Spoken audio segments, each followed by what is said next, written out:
This is to give an overview of what you will find on the learning management system. All the activities and resources that will be deployed. So after you must have successfully logged into the learning management system, you would see a list of your courses.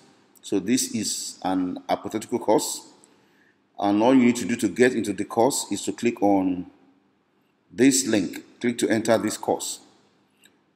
So after clicking on that, then of course you'll be brought to your course page. So every course page has a feel, a look and feel like this. So the first thing you will see is a welcome message by your facilitator. And when I say facilitator, I mean your lecturers. So I have put something for the student in this form. Well, this tutorial is just for learning purposes so that you understand what happens when you get to your course page. Now, on the course page, you have layouts. I have used the first topic and the second topic to present this to you, but of course you have other topics like topic 3, 4, 5, 6, so it depends on whether you have a 3-unit course, a 2-unit course, either a 2-unit course or a 3-unit course. A 2-unit course gives you about 10 topics, while a 3-unit course gives you about 15 topics. So I have used the first 2 topics here to present this to you. And I have divided them into 2 formats, resources and activities. So what you are going to be seeing will not be outside of what I am showing you today. Now, the resources that your lecturers, your facilitators will give you will be either a file or a URL. Now, a resource is an item that a teacher can use to support learning, such as this file and this link. Your teachers will give you this to support your learning. So if they give you a file, all you need to do is to click on file. Just click on the file, and of course it downloads on your system so you can read it at your own time. They can also give you a link to also support your learning. So this is a URL, and all you need to do also here is to click on this link, and it shows the video link. It's a video lesson, and all you need to do in this instance is to click on the video and watch and learn. So those are basic 2 resources that you are going to be presented with. Now, an activity is something that you will have to do with other students or the teacher. So it's something that a student will do that interacts with other students or the teacher. And these are the basic activities that you will be expected to do. So your lecturer, your facilitator can give you any of these activities at any time.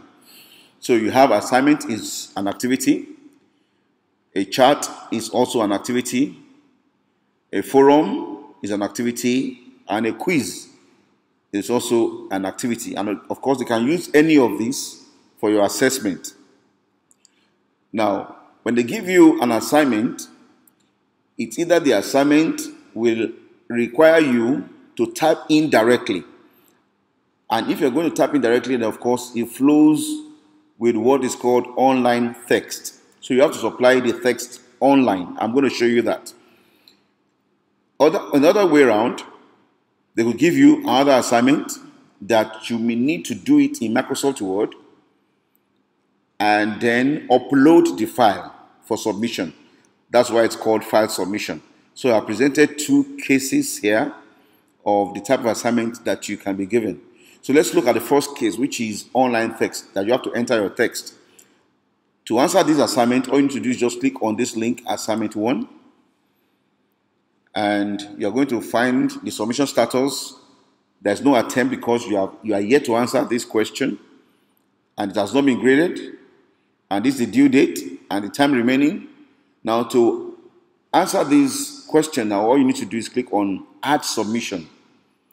Add Submission. When you click on that submission, just scroll down, and you are being presented with a text box whereby you can answer the question. So the answer to this question, so this is hypothetical, just an example, is, and then of course you keep on supplying the response to the question. After you are done, all you need to do is just click on Save Changes. And because you have clicked on Save Changes, you could see this is a preview of your response. You can see it's an online text, it's a preview. This wasn't there before, but because you have tried to answer it, so you could see the preview. Now, if you have made a mistake, all you need to do is just click Edit Submission and it will go back. If you want to remove it completely, just click Remove Submission. But if you are fine with what you have done, all you need to do is just click Submit Assignment. And the assignment is submitted. Now, before it's finally submitted, it's going to ask you, are you sure you want to submit your work for grading? You will not be able to make any changes once you say yes and click Continue. So just click Continue and it's finally submitted. Now let's look at the status now, your submission status. This pertains to every student. So your assignment has been submitted for grading. Of course, the lecturer has not graded it yet because he's yet to see it. So this is the first type of assignment. You have to type in the text, and that is called online text. Now let's go back to our page, course page.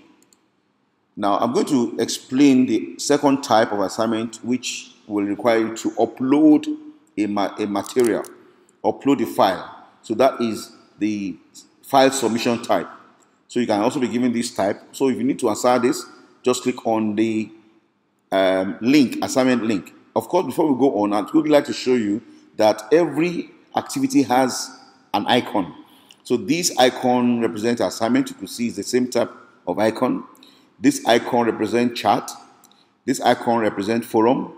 And this icon represents quiz.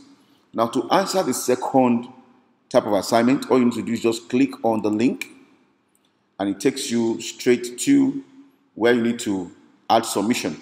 Now, of course, look at your status again. It is yet to be attempted. It's not graded. Now, when you have already answered the questions outside of Moodle, outside of this learning management system, all you need to do is now click Add Submission. Of course, you need to close the file and then attach it. So click on Add Submission to start the attachment. And of course, you can see this downward pointing arrow is asking for the file. So if you want to drag it, all you need to do is just minimize this window and drag into this box. But if you are finding if you're using a mobile phone or a tablet and you don't have the flexibility of dragging, all you need to do is to click on this white icon to add. Then you go to upload a file, you choose the file, and then you look for where the file is on your desktop. Okay, so there are so many files here on my desktop. So let's say this is the assignment. Just double click it.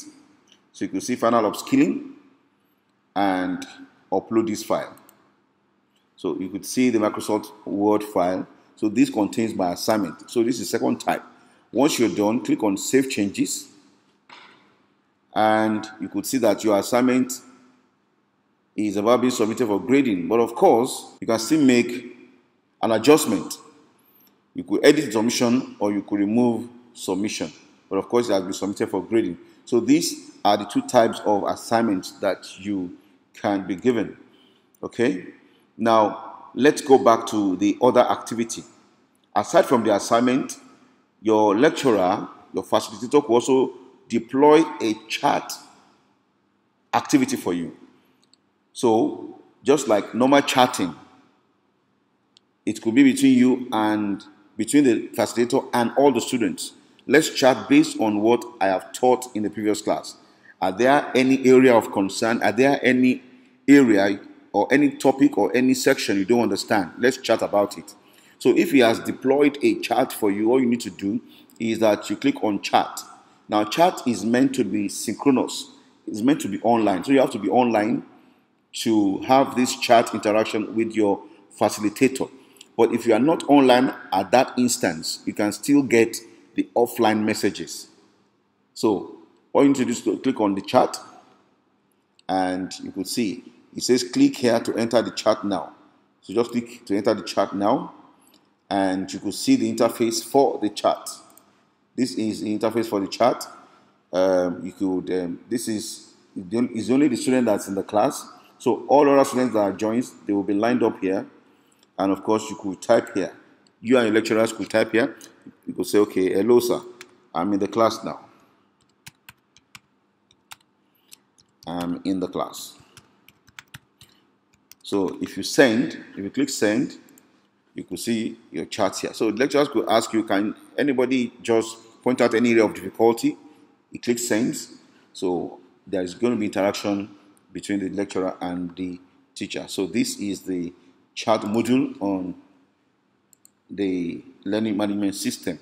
Now, the next assignment is the discussion forum. So the lecturer can also deploy a discussion forum to complement what he has taught. You could say, I want you to discuss on this in less than 200 words. So if you need to click on to join that conversation, of course, just click on forum. Now, the good thing is that this is left on your course page. So once you just have access to your course page, you're going to see it displayed that you have a discussion forum that is yet to be attended to. And of course, what you need to do is just click on it, and then you attend to it. So when you click on forum, of course, you could see forum has been left. So there's no reply yet. No student has replied. That's why this is 0. And once you just want to make a response, all you need to do, just click on discuss on this, and you type your response, reply, provide your answer. So once you provide your answer, you can click on submit.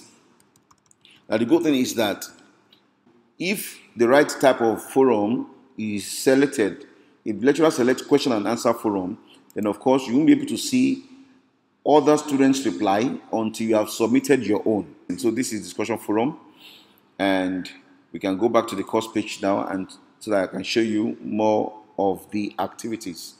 Now the last one that you can be given is a quiz.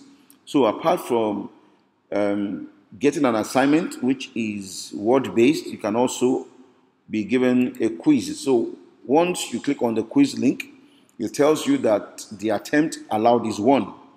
And of course, it starts this day and it ends this day. So one thing you have to note is that for every activity that is being given to you, there is always a start date and there's always a end date.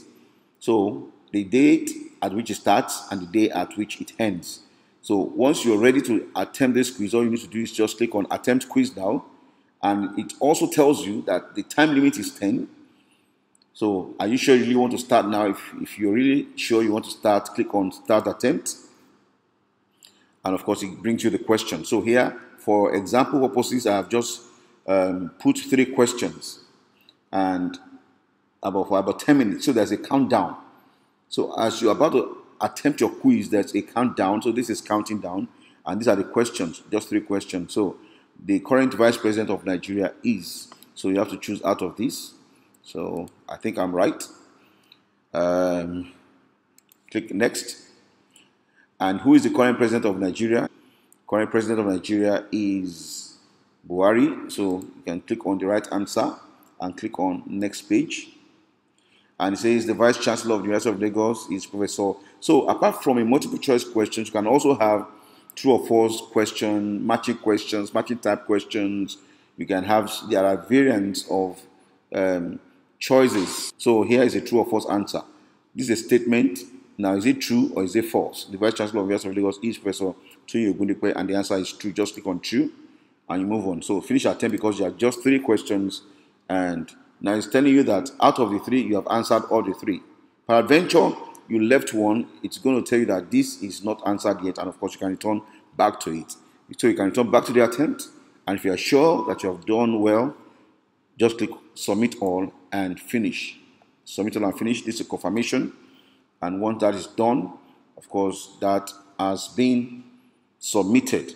Okay, so this is all about the activities and resources that you will find on your course pages once the online interaction starts between you and your facilitators and the tutors. I hope you really had a good time going through this.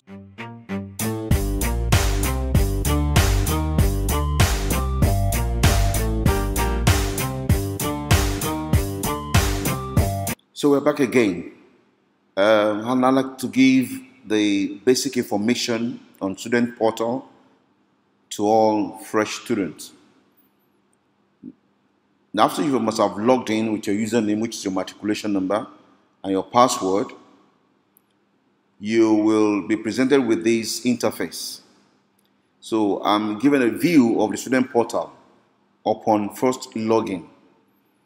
On the left pane, you have the dashboard, the appointment, the view biodata, the update biodata, medical form, print biodata, registration, print registration, upload documents, edit qualification, edit education history, download screening form, deferment, view results, view academic profile, change password, and log out. So on pre-registration procedure, you have to click on update biodata. Update biodata to edit your biodata and save. It is important that you provide a valid email in your biodata, as you will need it if you have to reset your password. Update your educational history by clicking on edit educational history and thereafter upload your documents. Now, the documents to upload are letter of acceptance given to you during the screening exercise, handwritten letter of preparedness to pay all service charges, a reference letter from employer or sponsor, a reference letter from a lawyer, a clergy or an imam or senior civil servant, and a passport photograph with a white background. Next, you click on your admission letter. When you click on your admission letter, you download your admission letter from this point. Then you click on generate stroke regenerate fees to generate fees for the current session. And while you're doing that, look out for a short message on your screen to notify you of the success or lack thereof. And then you need to click on the view pay advice to download and view your pay advice. You can print a copy of the downloaded pay advice and proceed to the bank for payment. Ensure that your RRR number is boldly indicated on your pay advice. After payment, you have to return to the portal for course registration. And so here I'll be giving registration guidelines. After you log in, usually with your username and password, you click on course registration. So you click on course registration. Then you select the courses you wish to register by marking the box provided. So this student has selected the courses she wants to register. So you have to do that by marking the box provided. To add more courses, you click on select more courses to display available courses. So when you click on this select more courses, of course you have available courses, and of course you can also search for more courses. Once you're done with selecting your courses, you click on submit. Then you print your course registration form and proceed to the DLI registration officer. You're also required to submit the following documents to the DLI registration officer to complete your registration. These are the documents: the admission letter, that's the original colored printout and laminated, the student biodata form, the colored online printout, and the student payment receipt. So these are essential. Now we're going to go back to the dashboard where you have all the icons. Now there are also procedure for deferment in case you don't want to come in a particular year, or you want to obtain a sick leave or leave of absence. All you need to do is to click on deferment application. Deferment application. You select the resumption session and the semester. So this is the resumption session. You select the resumption section and the semester. Then you state the reason for your request. So the reason for your request is going to be stated here. Then you click on submit. You cannot print your deferment letter and submit a copy to the admin officer. So you may also need to view your academic profile after an examination. So all you need to do is click on View Academic Profile, and that takes you to your academic profile. So this is asking, do you want to allow downloads on studentportal.unilag.edu.ng? So you need to do that to download your student profile for the information on your biodata. So if you click allow, so there's going to be a download of information on your biodata and every other matter, your academic information, program status, registration summary, approved result, financial history, and everything. So all these are contained with your academic profile. So with these, I hope you'll be able to navigate your way around the student portal. Thank you.